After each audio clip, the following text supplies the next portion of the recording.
Assalamualaikum warahmatullahi wabarakatuh.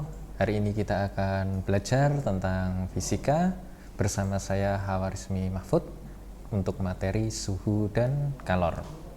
Baik, kita akan langsung saja. Jadi untuk materi kita pada hari ini adalah tentang suhu. Jadi tetap pantau terus apa yang saya sampaikan dan saya tampilkan, dan tetap jaga konsentrasi agar materinya mudah untuk dipahami. Kita akan mempelajari tentang suhu. Mendengar kata suhu itu pasti berkaitan erat dengan yang namanya panas, karena suhu atau temperatur adalah besaran yang menunjukkan derajat panas atau dinginnya suatu benda. Pengukuran suhu sendiri didasarkan pada keadaan fisik suatu zat, baik itu zat padat, cair maupun gas, yang mengalami perubahan jika suhunya berubah. Sensitivitas benda terhadap perubahan suhu dinamakan dengan sifat termometrik suatu zat. Perubahan termometrik ini antara lain yaitu perubahan volume, perubahan wujud, perubahan daya hantar listrik, dan perubahan warna. Untuk alat yang digunakan untuk mengukur suhu berdasarkan sifat-sifat termometrik dinamakan dengan termometer. Mengapa termometer ini kebanyakan menggunakan raksa? Karena kelebihannya adalah sebagai berikut, yaitu keseimbangan termalnya lebih cepat dibandingkan dengan zat lain. Kemudian memiliki titik beku yang terendah, yaitu negatif 39 atau bahasanya adalah minus 39 derajat Celcius, dan titik didihnya mencapai 357 derajat Celcius. Selanjutnya memiliki kenaikan volume yang teratur, lalu tidak membasahi kaca yang ditempati, dan mudah dilihat karena sifatnya mengkilap. Untuk konversi termometer, ada beberapa termometer yang sudah kita pelajari, yaitu Celcius, Reaumur, Fahrenheit, serta Kelvin. Untuk Celcius memiliki batas tetap titik, batas tetap titiknya untuk tetap atas yaitu 100 untuk Celcius, 80 untuk Reaumur, 212 untuk Fahrenheit, dan 373 untuk Kelvin. Sedangkan titik tetap bawah untuk Celcius adalah 0, Reaumur 0, Fahrenheit 32, dan Kelvin 273. Dari hasil titik tetap atas dan titik tetap bawah, kita mendapatkan perbandingan untuk Celcius, Reaumur, dan Fahrenheit, yaitu 5:4:9, dan khusus untuk Fahrenheit sendiri nanti ditambah dengan 32. Sedangkan Kelvin itu dari Celcius yang ditambah dengan 273. Nah, proses konversinya adalah jika kita memulai dari Celcius ke Fahrenheit, maka prosesnya adalah dibandingkan terlebih dahulu.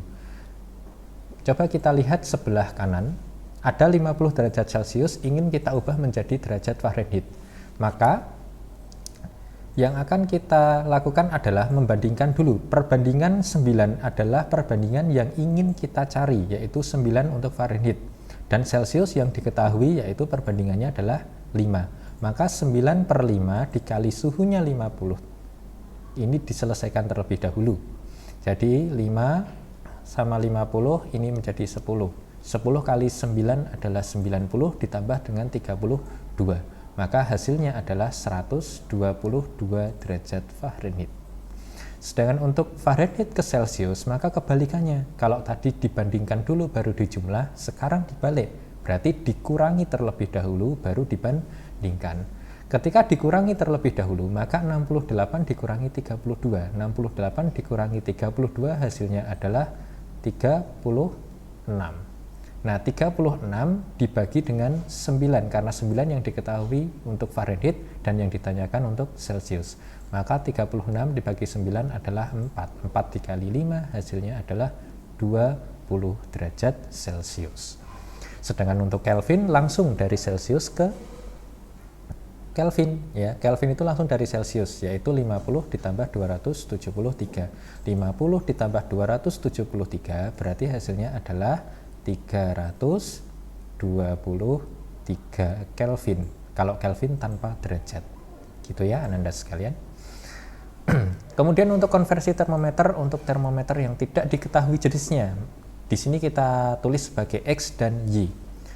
Sama seperti termometer sebelumnya, kedua termometer ini tetap memiliki titik tetap atas dan titik tetap bawah, di mana untuk menentukan atau menganalisisnya kita menggunakan persamaan X min X1 per X2 min X1 untuk termometer X, dan Y min Y1 per Y2 min Y1 untuk termometer Y. Untuk lebih lengkapnya, mari kita coba untuk latihan sebagai berikut. Ada termometer X yang dirancang dapat mengukur air membeku. Nah, di sini ada keterangan membeku. Berarti kita anggap ini sebagai batas bawah untuk termometer X. Dan titik mendidihnya adalah 160, maka kita tulis di sini sebagai batas atasnya. Lalu jika suatu benda diukur dengan termometer reamur, karena ini menggunakan termometer reamur, kita gunakan batas untuk reamur, yaitu 0 untuk yang bawah dan 80 untuk yang atas. Ketika benda tersebut diukur dengan reamur menunjukkan angka 20, maka berapakah yang terbaca pada termometer X? Kita gunakan persamaan yang tadi, yaitu X, dan untuk lebih mudahnya kita menggunakan R ya. Jadi X min X1 per X2 min X1 sama dengan R min R1 per R2 min R1. X2 ini sebagai batas atas dan X1 sebagai batas bawah. R2 batas atas, R1 batas bawah. Jadi X dikurangi batas bawahnya adalah minus 40, jadi minus akan menjadi plus. Selanjutnya X2 min X1 160 ditambah 40 hasilnya 200. Sedangkan untuk reamur yang sudah diketahui adalah 20 per 80. Ini disederhanakan jadi 4. Oke, lalu 4 sama 200 ini boleh jadinya 50. Kemudian dipindah ruaskan sehingga X ditambah 40 sama dengan 50. Maka ketemulah nilai X sama dengan 10. Sekian dari part 1. Terima kasih dan nantikan video selanjutnya di part 2. Terima kasih. Assalamualaikum warahmatullahi wabarakatuh.